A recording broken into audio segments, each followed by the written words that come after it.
Hello and welcome. I'm Captain Mike Bland, the Commanding Officer of Media Relations Division with the Los Angeles Police Department. This critical incident community briefing is intended to provide you with information about a law enforcement-related injury, also known as a LERI, that occurred in Newton Division in the city of Los Angeles on October 20th, 2025 at around 6:35 p.m. A LERI is a use of force incident where an individual requires hospitalization. You're about to see relevant video footage and learn about other evidence and police procedures related to the case so you can have a better understanding of what occurred, based on what we know right now.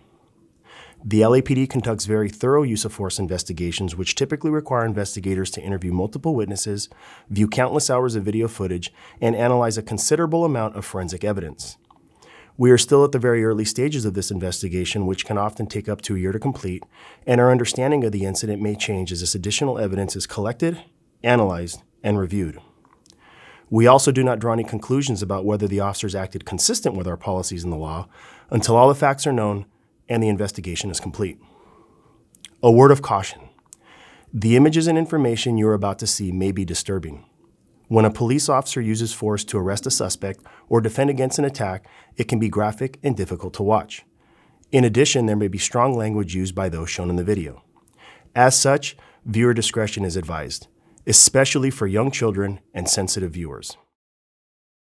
Newton area narcotics detectives working in plainclothes were in the area of 50th Street and Central Avenue when they saw a male suspect actively engaged in selling narcotics.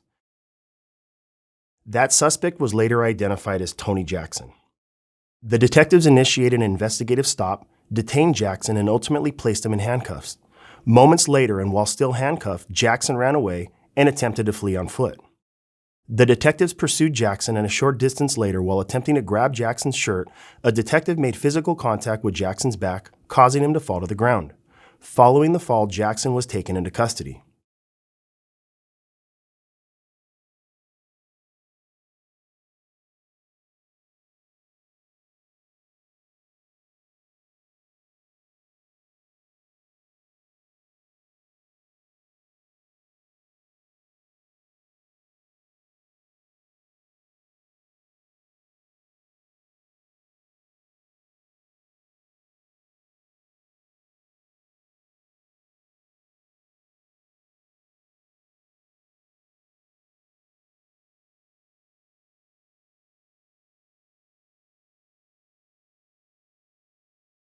A portion of this incident was also captured on the responding officer's body-worn video. Body-worn video cameras are used by most officers assigned to field duties. They are worn at chest level and capture a general perspective within line of sight from that angle. The angle of the camera prohibits viewers from seeing everything the officer saw and experienced. Upon activation, both audio and video will turn on. However, body-worn video cameras have a buffer of video without audio from the previous 2 minutes prior to activation. This feature is designed to capture incidents that occur suddenly, where an officer doesn't immediately activate the camera. Here is body-worn video from one of the officers involved in this incident.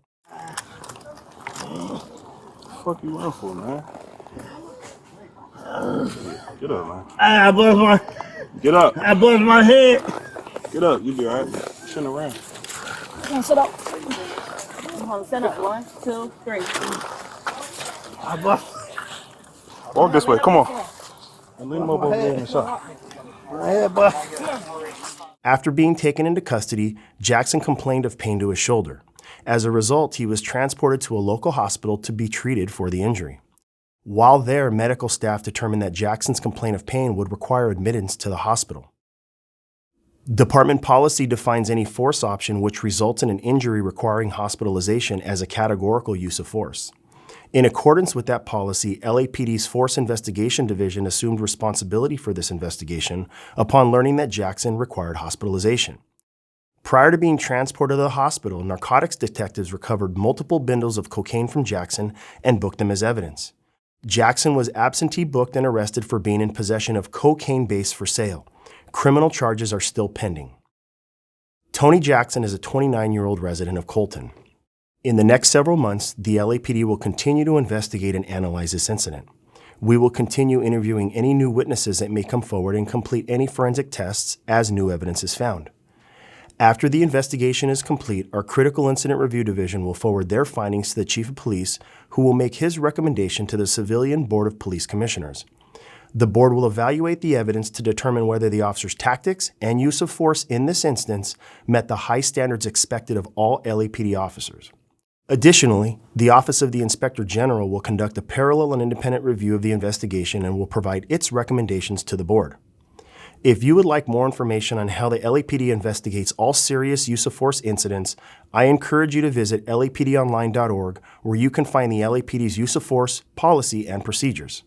Thank you for taking the time to view this critical incident community briefing.